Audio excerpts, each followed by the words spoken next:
Alors, pour les objectifs de ce matin, cet atelier vise à reconnaître les traumatismes historiques et intergénérationnels des Premières Nations et des Inuits, de favoriser une intervention proactive en lien avec la fiche « Accompagner les personnes des Premières Nations et les Inuits en situation d'itinérance » et d'identifier des outils disponibles pour mieux comprendre l'offre de services du RSSS et de ses partenaires dans l'accompagnement des personnes des Premières Nations et Inuits. Maintenant, pour répondre aux exigences d'accréditation, j'aimerais simplement vous laisser savoir que moi-même, j'ai siégé sur des comités consultatifs pour les compagnies AbbVie et Indivior. Et pour les 3 autres conférenciers et conférencières, il n'y a pas de conflit d'intérêt. Alors, avant de remettre la parole à notre première conférencière, j'aimerais simplement parler un petit peu ou dire un mot sur l'importance de cet atelier. On aurait pu faire un atelier de plusieurs jours sur le sujet, mais on a juste un petit moment aujourd'hui. Donc, ce qu'on vise de faire plutôt, c'est de susciter ou de favoriser une prise de conscience. Donc, ce qu'on veut faire, c'est plutôt que ce soit une période de réflexion et d'introspection. Beaucoup de personnes, quand ils rencontrent des personnes autochtones en situation d'itinérance, ressentent beaucoup d'appréhension. Il y en a qui ne savent pas quoi dire. Est-ce qu'on va nuire? Est-ce qu'on va dire la mauvaise chose? J'entends souvent les gens dire aussi, je suis qui, moi, pour soutenir la personne qui est devant moi? Je n'ai pas les connaissances, je ne suis pas autochtone, je ne suis peut-être pas la bonne personne.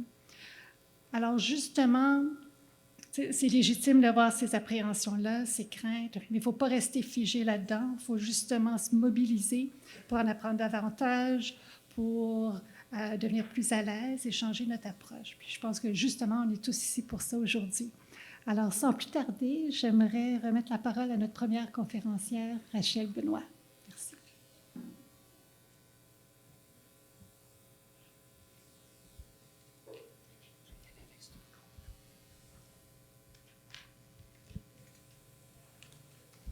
Bonjour tout le monde, ça fonctionne? Merci Stéphanie pour cette super belle mise en contexte. Je trouve que ça met vraiment le ton en fait sur l'esprit qu'on souhaite insuffler ou partager là, pour cette présentation. Donc, quelques mots sur le CREMIS, le contexte de production ou d'élaboration de la fameuse fiche, en fait, dont il est question. Et après, on va plonger dans la fiche ou le thème d'aujourd'hui. Alors, le CREMIS, en fait, qui est ce qu'on est? On est le Centre de recherche de Montréal sur les inégalités sociales, les discriminations et les pratiques alternatives de citoyenneté. C'est un très long nom. On fait partie du CIUS Centre-Sud de l'île de Montréal, donc un centre de recherche à même le CIUS. Et on a une mission de production de recherche sur le thème des inégalités sociales. On s'intéresse aux pratiques qui peuvent améliorer le bien-être des populations qui sont généralement marginalisées, vulnérabilisées dans la prestation des soins et des services. Et on a aussi une mission de transfert des connaissances à l'échelle de la province. Donc, c'est au carrefour ou au croisement de ces deux missions-là qu'on a reçu un mandat de la part du ministère de la Santé et des Services sociaux de produire une série d'outils pour tous ceux et celles qui sont appelés à intervenir auprès de personnes en situation ou à risque d'itinérance. Donc, ça s'inscrivait dans le cadre d'un plan d'action, le plan d'action interministériel en santé en itinérance 2015-2020. Donc, c'est des travaux qui ont commencé en 2015 et qui ont pris la forme, en fait, d'un important guide des bonnes pratiques en itinérance. Donc, un guide des bonnes pratiques qui s'adresse finalement à la fois aux médecins, aux travailleurs sociaux, aux infirmières, aux ergots, tous ceux qui travaillent dans le milieu communautaire, les pharmaciens. Bref, je pense qu'il s'adresse certainement à vous, ce guide-là, si vous ne le connaissez pas. Et l'intention, c'était finalement de pouvoir, dans le fond, circonscrire ou d'identifier les thèmes qui soulèvent des questions dans l'intervention qui peuvent être répondues à la fois par la littérature scientifique, mais aussi les pratiques terrain, l'expertise clinique. Donc, le guide des bonnes pratiques, il est accessible en ligne. Il comprend une panoplie de fiches, vous pourrez les revoir un peu plus tard dans la présentation, et des capsules vidéo sur des thèmes d'intérêt lorsqu'on travaille auprès de populations en situation au risque d'itinérance. Donc, et pour les fins de la présentation, on s'attarde évidemment à la fiche qui porte sur l'accompagnement des personnes des Premières Nations et des Inuits en situation d'itinérance. On y va en toute modestie. Je pense que ça, pour notre propre confort, on veut le souligner en toute humilité. Je lance le thème et l'idée après, c'est de permettre à Mathieu et Julie de pouvoir s'accrocher finalement à la fiche en nous partageant finalement qu'est-ce que ça évoque pour eux, ce contenu, dans leur pratique et expérience plus près du terrain. Ça vous va? Donc, la fiche, vous l'avez devant vous. Elle est aussi disponible en anglais et elle a une panoplie de liens, en fait, hyperliens enchâssés dans le texte. Donc, c'est sûr que de consulter la version web, ça peut être aidant pour pouvoir accéder à toutes les autres ressources qui sont là et qui sont rendues disponibles. Donc, d'entrée de jeu, ce que la fiche nous dit, c'est, elle pose 2 grandes questions que vous avez à l'écran. À qui réfère-t-on exactement lorsqu'on parle des Autochtones, des personnes des Premières Nations et des Inuits?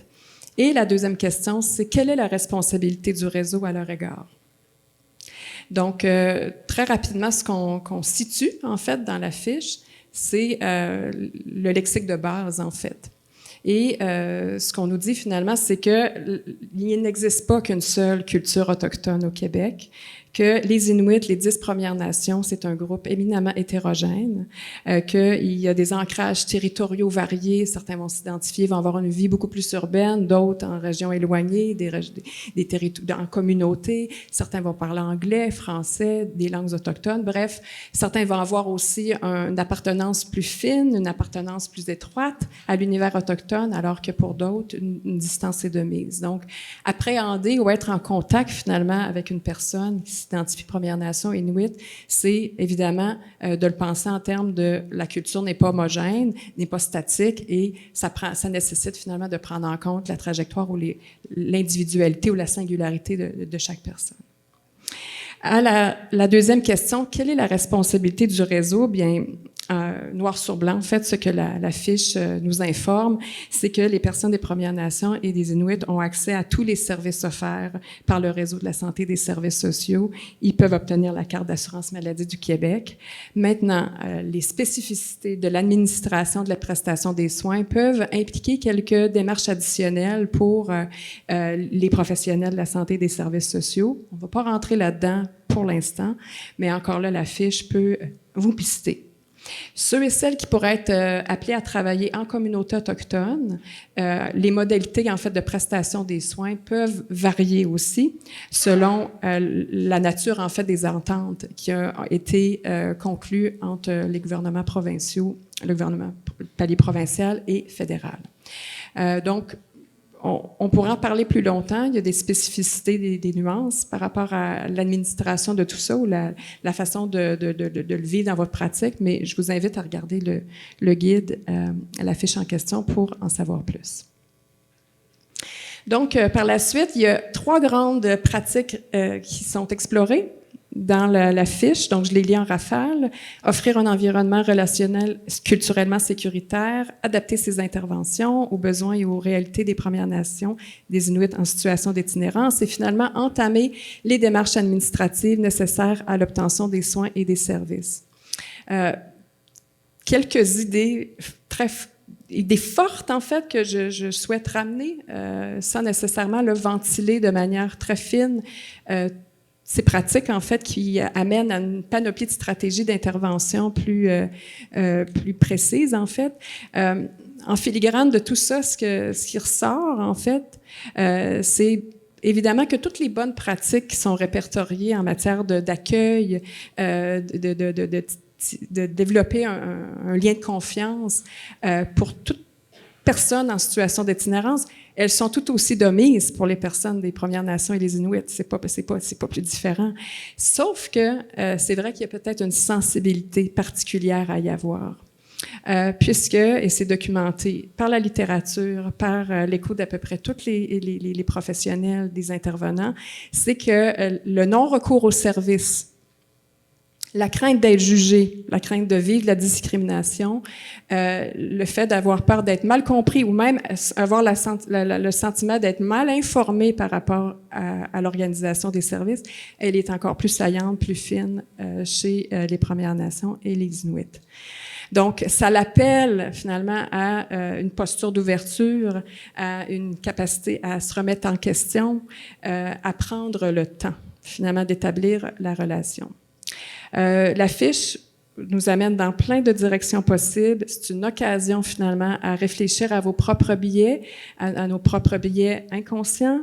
À un certain moment, on parle d'un préjugé tenace en fait qui persiste, celui finalement d'associer un état de désorganisation à un état d'intoxication, qui fait que par moment, on peut malheureusement en arriver à faire une évaluation peut-être un peu rapide, finalement, de l'état de la santé physique et mentale de la personne. Donc, finalement, derrière ça, c'est ça, une invitation à se regarder de plus près, certainement pas pour être dans une critique trop forte, mais de dire, finalement, comment je peux, à ma manière, en fait, développer des pratiques culturellement plus sécuritaires. Donc, on s'essaye. Si ça marche pas, on passe. Petit extrait vidéo. Ça serait tentant de laisser Adrienne Campbell poursuivre, mais pour les fins de la présentation, on va s'arrêter là. Et j'y vais avec la clôture de ce premier bloc. En fait, la fiche, loin d'avoir été, ça n'a pas été fait en vase clos. Là, vous voyez l'ensemble, en fait, des personnes qui ont validé les contenus qui ont été aussi développés là, avec l'étroite collaboration de Femmes autochtones du Québec, de Makivik, puis la Commission de la santé des services sociaux des Premières Nations du Québec et du Labrador.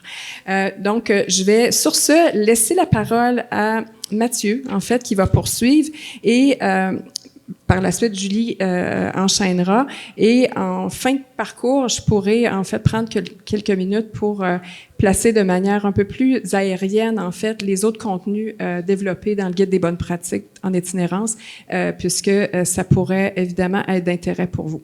Alors, sur ce, je laisse la parole à Mathieu.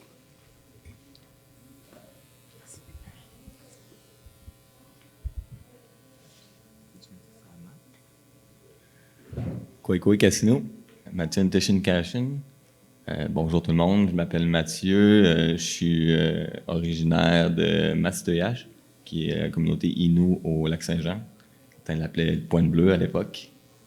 Je suis navigateur autochtone pour Médecins du Monde. Ça m'amène, puis je suis aussi co-chargé de projet, fait que ma job de navigateur m'amène à travailler dans la rue, sur le terrain. Ma job de chargé de projet m'amène à vous parler aujourd'hui.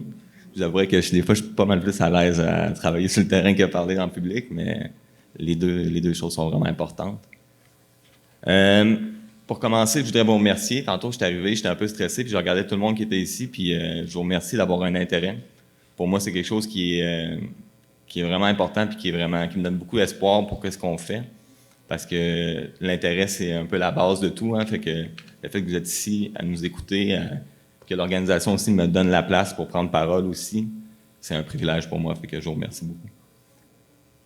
Pour commencer, j'aime toujours ça un peu parler, amener cette carte-là, petite déformation professionnelle de mon ancien travail, mais parce que souvent, quand on parle de la question autochtone, on va parler en concept, mais la réalité, c'est qu'on n'est pas des concepts, on est des nations, on est des personnes, puis j'aime ça un peu amener la réalité un peu aussi de quoi qu'on parle. Je sais que vous venez pas tous de Montréal, vous venez de plusieurs régions. Souvent, on entend « mais dans ma région, il n'y a pas vraiment de peuple autochtone », mais il y en a pas mal partout, en fait. C'est juste qu'on n'est pas beaucoup dans la population, mais par contre, on est surreprésenté dans beaucoup de secteurs. Donc, je vais prendre le temps de vous dire le nom de toutes les nations. Je pense que c'est important. Je pense que c'est important de l'entendre et de prendre le temps de l'écouter. Près de Montréal, il y a la nation Mohawk, qu'on appelle au Kanien'kehá:ka. En Abitibi, les Anishinabés, les Algonquins. Plus près de la baie James, un peu au centre, les Cris, les Eyu. Au Nunavik, les Inuits. Dans le coin de Pierreville, Drummondville, puis tout ça, c'est la nation Abénaki.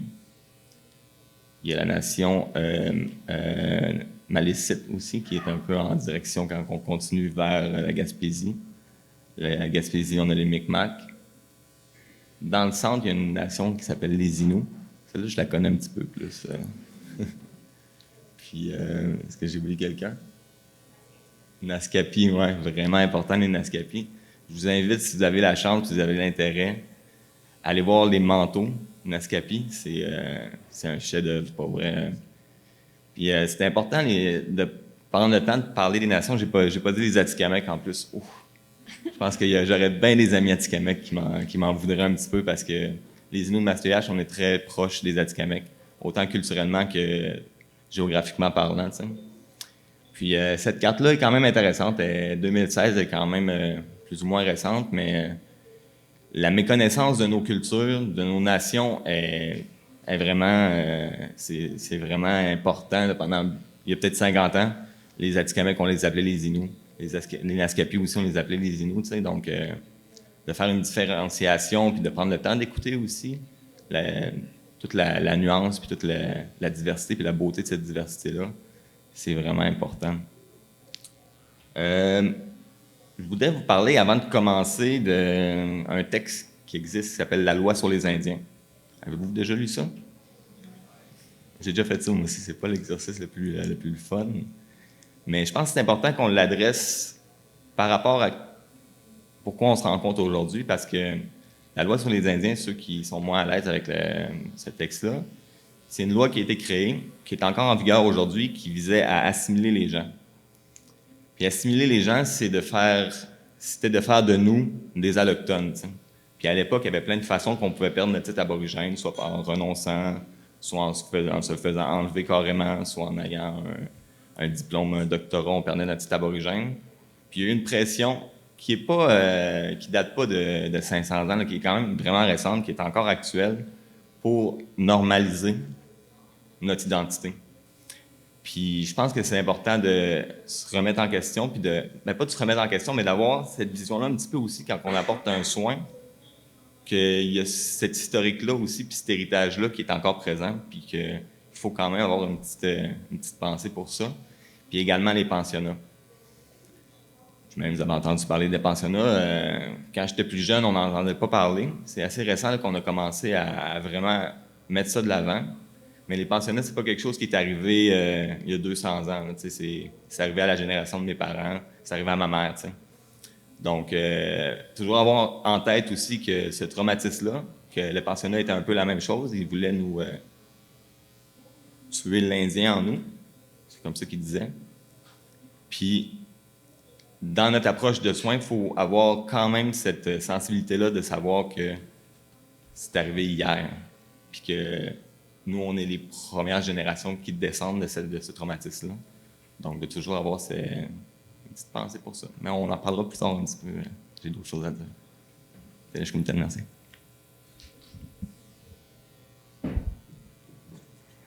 Oui, je peux. Et c'est lourd. Oui, c'est ça. Bon. Quoi, tout le monde? Moi, je suis avant d'être médecin, je suis à Benaki aussi, de par ma mère, donc la petite communauté de Wallinac, qui est tout près de Bécancour, une petite communauté. J'ai jamais habité la communauté, fait que je me décris comme une Abénaki urbaine. Et ça fait que, dans le fond, je me cherche un peu aussi là-dedans, dans mes origines. Je suis plus urbaine, je suis plus Abénaki. Bref, ça ne sera pas le sujet de ma conversation aujourd'hui, mais c'est ce qui fait quand même que je me pousse pour être ici aujourd'hui. C'est pas dans mes aptitudes naturelles de venir parler à un micro. Et puis, pour moi, je viens ici de façon très humble. Je me suis même posé la question, est-ce que j'ai les compétences pour être ici aujourd'hui? Puis là, je me suis dit, on n'est pas obligé d'avoir toutes les compétences pour faire quelque chose. Fait que je pense que la cause, elle est très louable. Donc, je suis ici pour vous partager ma petite expérience. Et je me dis que parmi vous aussi, il doit y avoir des gens qui ont des petites expériences. Donc, c'est possible de travailler avec des populations autochtones en situation d'itinérance avec une petite expérience. On n'est pas obligé d'être très sur-spécialiste ou très spécialisé.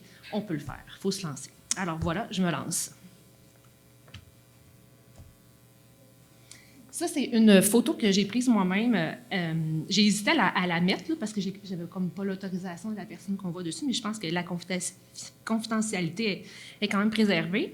Mais c'est une photo qui me touche. Je revenais du travail, c'est coin Saint-Laurent et Prince-Arthur. Et puis là, on voit souvent des Inuits en situation d'itinérance en groupe, en bande, dans la rue. Et puis là, cette femme-là, elle était seule, devant une banque, pendant qu'il y avait 2 grosses Audi qui attendaient à la lumière devant elle. Et puis, j'ai été vraiment touchée. Je vous laisse ça comme ça. Il n'y a pas d'autre explication. Je la trouvais touchante, cette photo-là, et donc c'est pour ça que je vous la présente.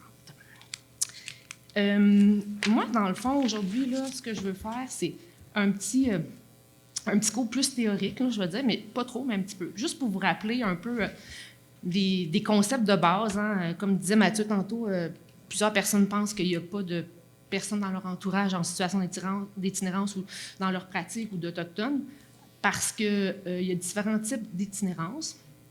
Ça, c'est la définition, vous pourrez la lire si ça vous tente, dans un document du gouvernement du Québec en 2014. Mais des fois, j'ai besoin de créer, fait que j'ai dit, je vais la dessiner, la définition. Alors, je l'ai dessinée, ça me fait du bien. C'était pas des mangas ou des mandalas, mais ça m'a quand même fait du bien. Donc, c'est comme disait Rachel tantôt, les personnes autochtones en situation d'itinérance, c'est la même base que n'importe qui en situation d'itinérance. Hein. On peut la définir de la même façon, sauf que moi, ce que je trouve intéressant, c'est que c'est le petit nuage gris là, avec les éclairs. C'est là la spécificité des personnes en situation d'itinérance autochtone. C'est là que le bagage n'est pas tout à fait le même, puis qui fait que le sac à dos est probablement plus lourd puis plus gros à porter. On peut nommer les pensionnats, on peut mettre ça là-dedans, l'environnement, les communautés surpeuplées, on peut vraiment tout mettre là-dedans. Puis là, c'est ça qui va venir influencer nos beaux facteurs sociaux et individuels. Donc, les 3 types d'itinérance qu'on peut rencontrer. La situationnelle, là, ça, je pense qu'on la voit de plus en plus, puis on va la voir de plus en plus. C'est ceux qui perdent leur logement, qui se retrouvent dans la rue de façon temporaire, puis ils réussissent à réentrer, à retrouver un domicile. Avec les rénovictions, là, en ce moment, moi, j'ai des personnes plutôt âgées là, qui se retrouvent dans la rue, puis ils n'ont aucun mécanisme de défense. Là. C'est des personnes qui sont très, très vulnérables et très fragiles parce qu'ils ne sont pas habitués au milieu de la rue. Ensuite, il y a ceux qui alternent entre les deux. Là. Ils ont des moments où ils ont un appart, après ils n'en ont plus, où ils sont sur des bails, qui ne sont pas sur les baux de leur appartement, fait qu'ils se font mettre dehors par les colocs, fait qu'ils se retrouvent dans la rue, ils reviennent. Puis l'itinérance chronique, moi, c'est celle-là que je vois le plus. Alors, en fait, elle est plus visible. C'est celle-là que je vois le plus dans ma pratique pour les patients autochtones. Puis c'est elle qui est la plus, je dirais, lourde de conséquences, je crois, là, sur la santé physique des gens, entre autres, et mentale. Je ne veux pas passer trop de temps là-dessus, là, mais si tu as quelque chose à dire, Mathieu, tu pourrais le dire, là, mais il y a eu le grand recensement, là, le dénombrement en 2018, en avril 2018, puis là, c'est comme des données qui sont sorties de ça. Puis il y a des personnes, tu sais, j'aurais peut-être dû dire pas préfère rester dans la rue, mais préfère ne pas aller dans un refuge. C'est plutôt ça la phrase que je devrais écrire, là, mais ça a été rapporté quand même dans 33% des personnes qui ont été interrogées pourquoi ils n'allaient pas dormir dans un refuge. C'est parce qu'ils ne veulent pas avoir des punaises de lit, ils ne veulent pas être en contact avec des insectes, donc la salubrité même du refuge. Puis il y en a, moi je dirais qu'ils me le rapportent de vive voix, peut-être des personnes un peu plus âgées, ils ont peur pour leur sécurité. Ils ont peur de la violence qu'ils pourraient vivre quand ils vont dormir dans un refuge. Puis il y a aussi des critères des refuges qui vont refuser les personnes là, parce qu'ils sont en intoxication aiguë, parce qu'ils ont des animaux de compagnie, le refuge est plein, ou tout simplement qu'ils sont bannis parce qu'ils ont fait quelque chose pendant 2 semaines ou 1 mois, ils n'ont pas le droit de refréquenter un refuge. Ici, c'est des petites diapos là, juste pour nous rappeler que nous, on dit ça aujourd'hui, là, mais c'est vraiment appuyé par des études, des recherches. Ça fait longtemps qu'on en parle. Il y a une surreprésentation de la population autochtone dans les personnes en situation d'itinérance, et pas juste à Montréal, partout au Québec. Puis probablement, c'est en augmentation aussi avec les logements qui sont de moins en moins disponibles, pas juste à Montréal, mais partout au Québec. Et puis, si vous voyez dans le dernier paragraphe, c'est là que mon petit nuage gris de tantôt, là, c'est ces facteurs-là, l'héritage colonial, le racisme, les faibles revenus, etc., qui vont venir alourdir et augmenter les facteurs de risque. Ici, c'est une phrase tirée d'un document qui a été fait par la Commission de santé des services sociaux des Premières Nations. Donc là aussi, on rapporte dans cette recherche-là, cette étude-là, que c'est la situation d'itinérance chez les communautés autochtones, c'est vraiment la conséquence directe de nombreux traumatismes du passé. Ce qui fait que les cas sont extrêmement complexes. Les cas globaux là, de la personnalité de chaque personne dans une situation d'itinérance, ça va être très complexe. Et je peux comprendre qu'en tant que professionnel œuvrant, on peut trouver ça difficile et compliqué. C'est tout à fait juste. Mais maintenant, il faut quand même ne pas s'empêcher de rencontrer quelqu'un à cause de la complexité. Pardon.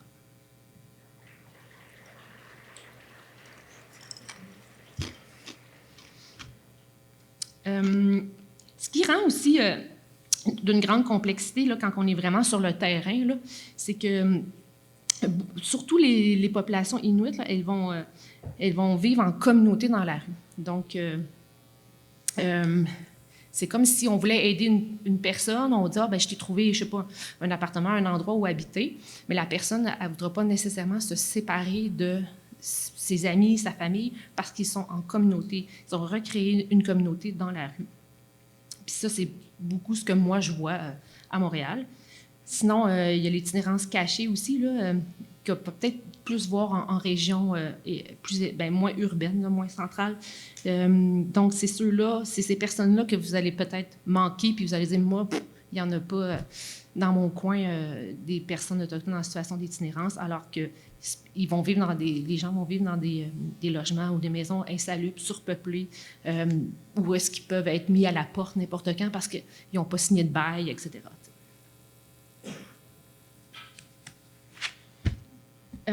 Ici, ça vient des données qui viennent encore du dénombrement de 2018. Là, je la passe vite, là, mais c'est juste pour vous faire remarquer que on peut avoir encore le préjugé là, que les personnes en situation d'itinérance autochtone ont un plus grand taux de dépendance ou d'alcoolisme, mais si on regarde là,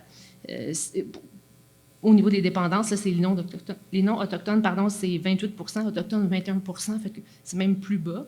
Mais par contre, si on va dans les conditions de logement dangereux ou des événements majeurs, là, il va y avoir une plus grande représentation des Autochtones.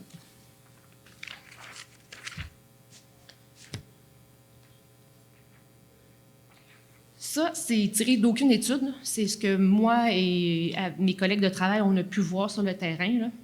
C'est que souvent, oui, on choisit souvent, nous, ce qu'on a vu. Donc, il ne faut pas tirer des conclusions élargies à ça, mais nous, ce qu'on voit, c'est que les Allochtones, quand ils se retrouvent une première fois dans la rue, ils sont gênés, ils se sentent mal, ils se sentent coupables, ils n'ont pas de réseau, ils sont tout seuls, puis ils ne se font pas nécessairement des contacts avec les autres. Ils sont plus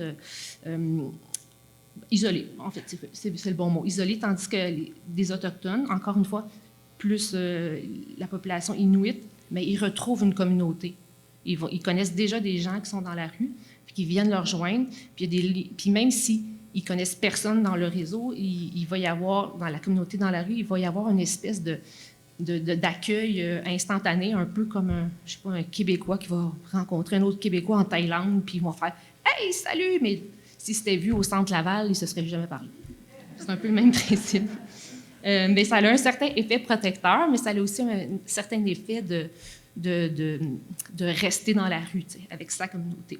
Puis il y a aussi le fait qu'il y a aussi, c'est très bien, là, qu'il y a des organismes qui sont dédiés pour les communautés autochtones, comme le Centre d'amitié, PAC 1, PAC 2. Puis on est rendu à, je pense, à PAC 3, PAC 4. Là. C'est super. Donc, ça revient un peu à ça, la force de l'entraide dans la communauté. Les personnes vont quitter le Nord parce qu'ils vont avoir vécu des choses, des traumatismes. Ils sont stigmatisés par les gens de leur communauté d'origine, puis ils vont quitter la communauté pour venir vivre un peu plus d'anonymat dans le Sud. Puis ils se reconstruisent une vie dans le Sud. Puis moi, ce qu'on voit, puis ça, c'est un petit peu difficile pour la confidentialité là, dans nos rapports de soins, c'est qu'il y a beaucoup d'Inuits qui vont vivre l'itinérance avec des membres de leur famille. Donc, on a des mères avec leurs enfants, oncles, tantes.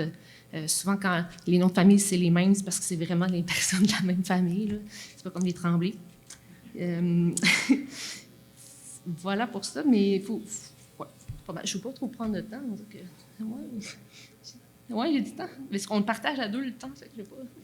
OK. Je pense que oui, OK. Bon. Donc, ce qu'on voit aussi, c'est que le contact avec les Inuits, là, dans mon travail, dans notre travail, c'est que le contact, il est super facile. C'est des gens qui sont rieurs, ils sauvent très facilement. Contrairement peut-être aux personnes qui viennent plus des Premières Nations, ils sont un petit peu plus... c'est plus difficile de créer le lien, ils sont plus méfiants, plus difficile d'approche, mais le lien se fait pareil. Mais ce qui pour les... Moi, ce que je vois en particulier les Inuits, là, c'est très, très facile d'approche comme contact. Ce qui est plus difficile, c'est de garder le contact. Mais le coup sur coup, ça se fait super bien. C'est agréable, ça.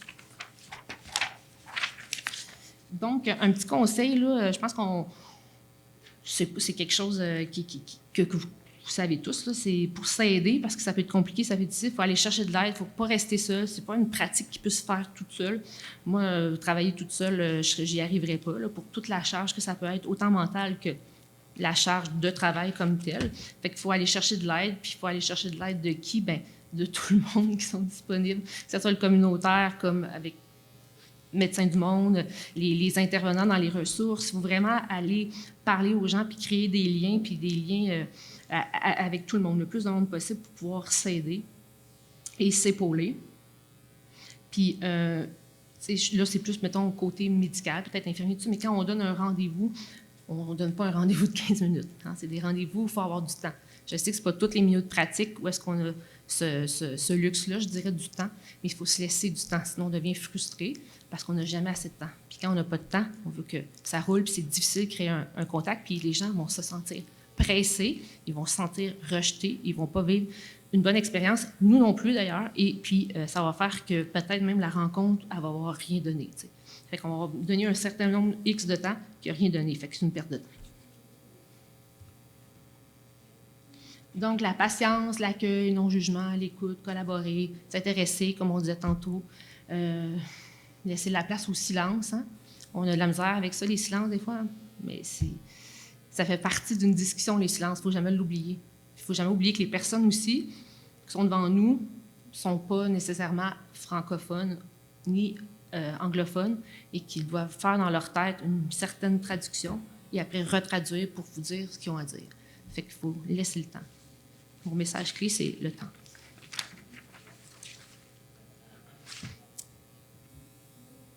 Ah, ça, je voulais juste dire, je dis, je vais en parler vite, là, mais nous, c'est pas moi tant que ça qui a communiqué avec cette pharmacie-là, mais on a des pharmacies, hein, on a un travail interdisciplinaire, multidisciplinaire, comme vous voulez l'appeler. Là. Faites-vous des contacts avec des amis, là, comme avec la présentation de ce matin. Là. Cette pharmacie-là, quand on a des questions, j'ai des questions, je suis comme, mais quel médicament? C'est-tu payé? Qu'est-ce qu'on fait? Y a-tu sa carte? Ils sont super aidants. Donc, allez chercher dans votre milieu les ressources des personnes pour se répartir la charge de travail.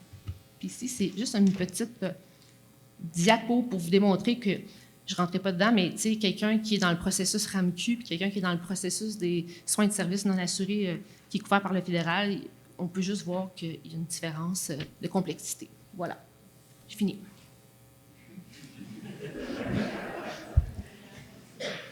Merci. Bonjour. Rebonjour. Je ne sais pas combien de temps j'ai, mais d'habitude, quand je suis stressé, je parle vite. Fait que préparez vos notes. Ah, c'est correct, je sais pas si fait. Donc, moi, je suis vraiment pas un gars de PowerPoint.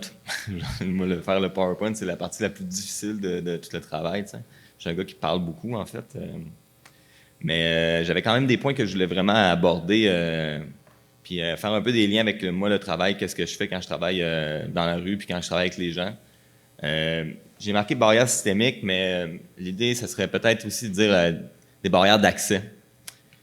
Moi, mon travail, en fait, c'est d'accompagner les gens vers le système de la santé, pour que les gens aient accès aux soins qu'ils ont droit, en fait. T'sais.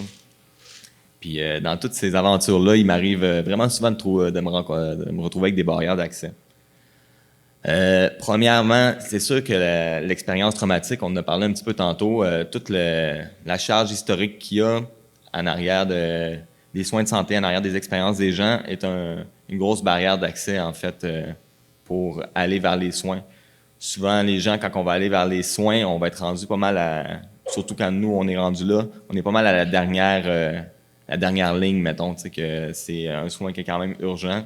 C'est ponctuel parce que c'est là que la personne est prête pour aller chercher son soin.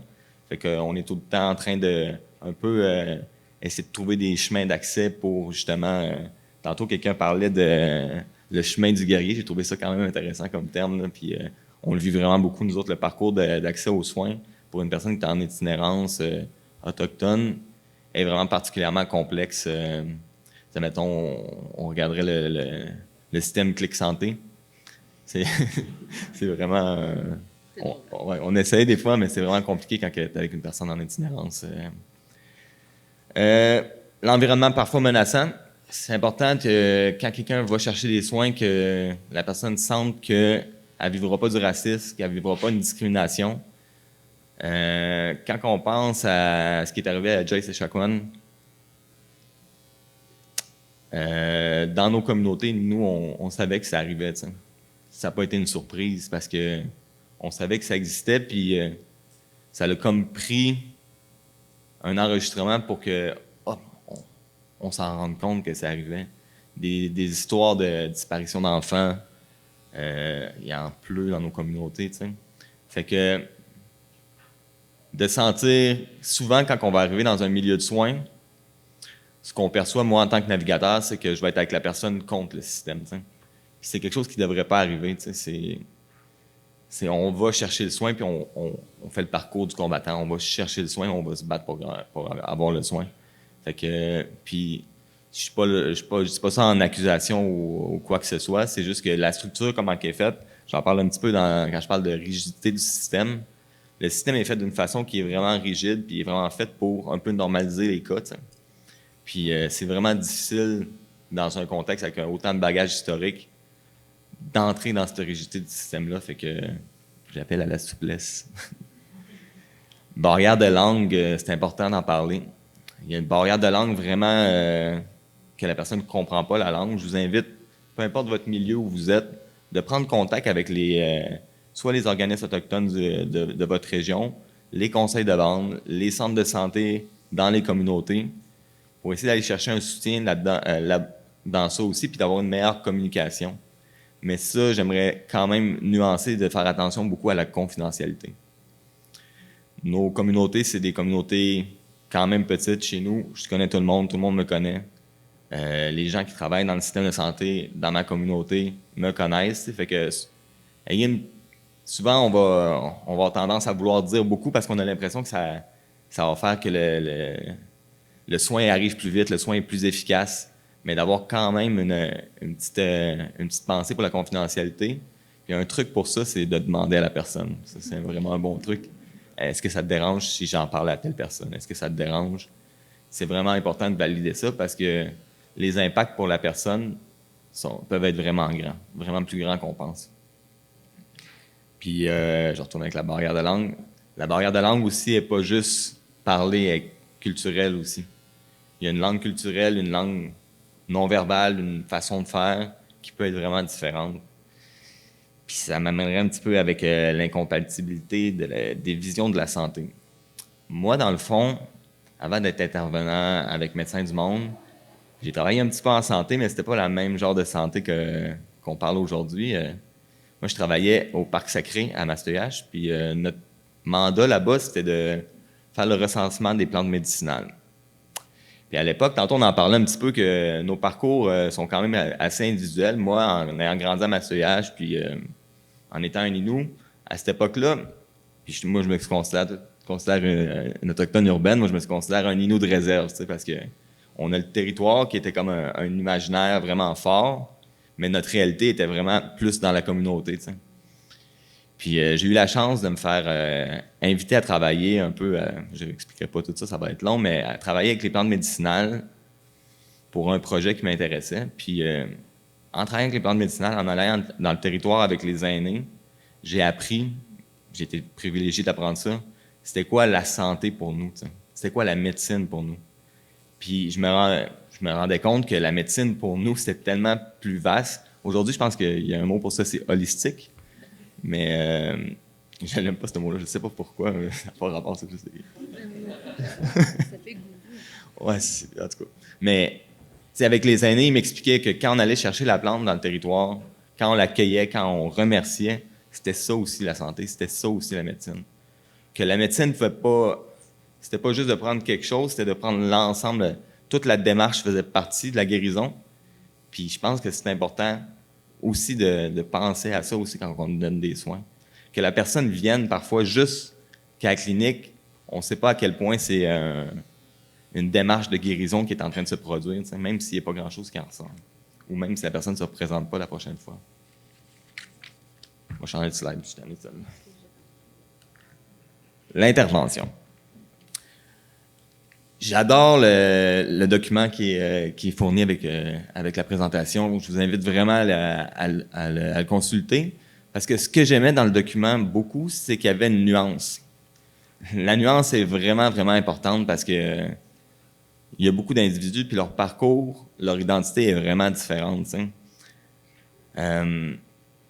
Parfois, on dit que de demander à la personne d'où elle vient, c'est quoi sa communauté, puis tout ça, c'est vraiment un plus, ça peut vraiment amener un beau contact, mais ça peut aussi toucher quelque chose qui est plus traumatique pour lui. T'sais. Fait que de faire attention, puis de pas marcher sur des œufs, mais de faire attention qu'il n'y a pas de recette magique, il n'y a pas de façon de faire qui va marcher à tous les coups, mais reconnaître les besoins de la personne. Ce que moi, je remarque dans mon travail, c'est souvent que quand on va aller chercher des soins, on va sortir avec un gros plan de soins, là, quelque chose de vraiment gros, mais des fois, ça ne va pas nécessairement chercher c'est quoi vraiment le besoin de la personne, qu'est-ce que la personne, elle va chercher dans cette démarche-là. Par exemple, quand on parle de traiter la toxicomanie, de traiter les dépendances, il est vraiment important de comprendre que la dépendance, c'est pas la cause, c'est le symptôme. T'sais. Puis c'est vraiment, vraiment important parce que c'est ça qui va faire qu'on va avoir un impact plus qui va durer dans le temps, mettons. La flexibilité, ça, c'est quelque chose qui est vraiment dur, puis on comprend, tu sais, le système est quand même un peu essoufflé, mettons, tu sais. Mais la flexibilité est tellement importante parce que, juste un exemple de mon quotidien, mettons, tu sais, mettons que j'accompagne quelqu'un, on a d'autres rendez-vous, mais moi, dans la journée qui est du rendez-vous, ben, je pars avec mon petit sac à dos. Je m'en vais à telle place, pas loin du site, que je sais que la personne elle chill là, tu sais. Je m'en vais voir, la personne n'est pas là, finalement, je m'en vais à l'autre place, la personne est là, je m'assieds avec la personne, ça te tente-tu encore d'y aller? Veux-tu y aller avec toi encore? Comment ça va? Je peux prendre 1 heure avant le rendez-vous juste de jaser, puis qu'on arrive, puis on arrive un petit peu en retard finalement, mais tout le processus qui est en arrière, il prend du temps, puis il est important. La personne est experte de sa situation. Ça, c'est vraiment important. Moi-même, des fois, là, je me refais mettre à ma place. Ça prend de l'humilité. Je pense que c'est une belle qualité à développer. Les gens, ils connaissent leur corps, ils connaissent leur situation. T'sais. Puis de mettre la personne dans le centre du soin, que c'est elle, la personne qui est experte de qu'est-ce qu'elle va chercher, c'est ça qui va amener un soin qui est véritable, qui va durer dans le temps. Puis des fois, juste une petite expérience, une discussion avec le médecin qui est positive, ça peut avoir un impact qui est tellement plus grand qu'on pense que ce petit moment positif-là va rattacher la personne un petit peu plus au système qu'après ça, ça va être plus facile d'aller chercher un soin. Son réseau social, comme j'en parlais tantôt, dans toutes les nuances, hein, dans le sens que on est des communautés. À Montréal, la communauté autochtone en itinérance, c'est une communauté. Moi, j'ai la chance de pouvoir connaître de plus en plus les gens, mais les gens se connaissent, les gens me connaissent, les gens connaissent les intervenants. C'est un réseau social qui peut être vraiment soutenant, mais qu'il faut faire quand même attention à comment on navigue là-dedans parce que, justement, la confidentialité, les dynamiques, c'est quelque chose qui est important et qui prend du temps à saisir. L'accompagnement, pour les gens qui sont moins à Montréal, je peux en parler un petit peu. Moi, je travaille à Montréal, avec les personnes en situation de différence à Montréal. C'est un contexte qui est quand même différent que si on travaille, mettons, à Robertval ou à La Tuque. Mais de proposer à quelqu'un, d'amener quelqu'un avec lui, d'avoir un accompagnateur, c'est quelque chose qui est vraiment, en tout cas, moi, je trouve qu'il est vraiment, vraiment efficace parce que la personne a quelqu'un à qui se rattacher, puis des fois,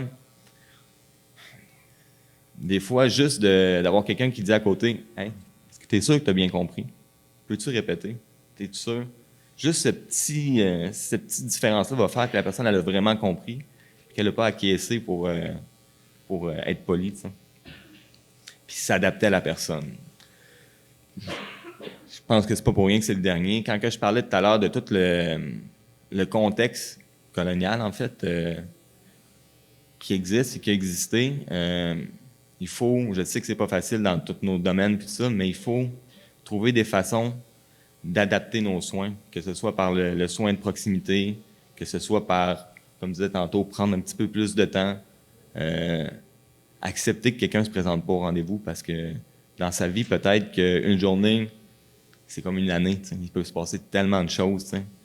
Puis d'adapter nos soins au lieu d'essayer d'adapter la personne, je pense que c'est une des bases qui ferait que notre soin serait beaucoup plus efficace puis beaucoup plus humain. Excuse-moi, c'est ça ici. Fait que moi aussi, ça, c'est une image que j'aime bien. Quand je dis que je suis navigateur, peut-être vous imaginez que je passe mes journées dans les salles d'urgence puis dans les cliniques. Mais en fait, le plus gros du travail en navigation, c'est d'aller à la rencontre des gens.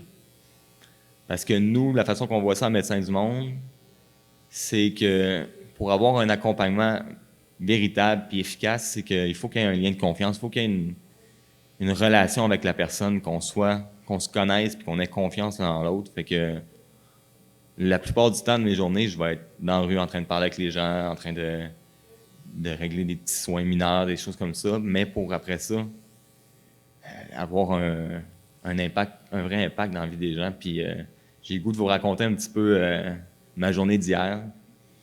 C'est quand même, des fois c'est plus efficace que des PowerPoint, mais j'avais le goût de vous parler de ça. Hier, j'ai pensé à ça un matin. Hier, j'ai eu une grosse journée. Ça fait un petit bout que j'essaie de trouver un médecin pour quelqu'un qui avait un problème. Il fallait un médecin de famille. Puis c'est quand même compliqué pour plusieurs raisons. J'ai fini par trouver un médecin, mais le rendez-vous, c'était aujourd'hui. Fait que là, je m'en vais, je vais voir la personne, puis je dis à la personne, j'ai trouvé un rendez-vous, c'est demain. Là, la personne me dit, mais là, tu viens de dire ça ben trop tard, là, tu sais. C'est demain. Moi, j'ai déjà quelque chose de prévu demain. Il m'a envoyé promener un petit peu, tu sais.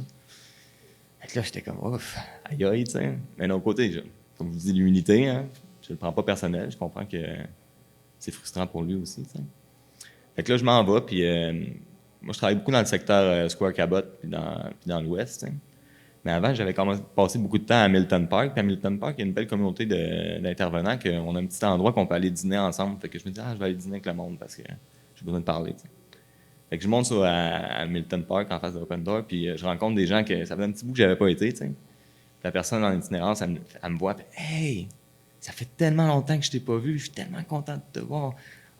Passe donc plus souvent. » Là, je suis parti, puis j'étais comme « Wow, quelle belle dose d'amour, tu sais, c'est pour ça que je fais ça, tu sais, puis je vous souhaite, en tant que professionnel de la santé ou peu importe ce que vous faites, d'avoir accès à ça, à cette relation de confiance-là, parce que c'est un privilège. C'est vraiment un privilège.